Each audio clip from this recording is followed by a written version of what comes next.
Oh, yeah. Okay. Magandang gabi ho, sir. Gusto lang namin kayong kapanayamin kung paano nyo sinicelebrate ang araw ng Pasko dito sa Saudi. Sir, ano po bang masasabi nyo tungkol dito? Sa akin, ang masasabi ko sa akin,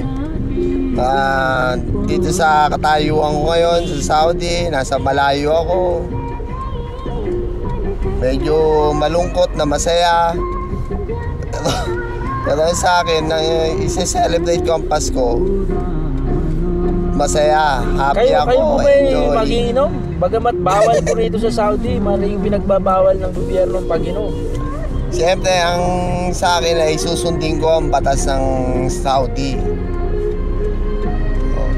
Pero paano po? Matutulog na lang kayo? Ganun ba? Gano'n na lang siguro. Kayo po ba'y tumawag na sa pamilya nyo sa Pilipinas para bumati, sir? Ako'y tumawag na at nagpadala na. Kung nandito po yung misis nyo nakikinig sa inyong harapan kunyari, ano po ang gusto nyo sabihin? May mensahe ba kayo sa anak nyo at sa asawa?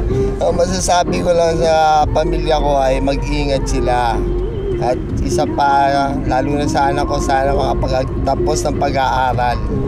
Si Mrs. Ho yata nasa sa magandang kalagayan naman ngayon kasama ng kumpare nyo.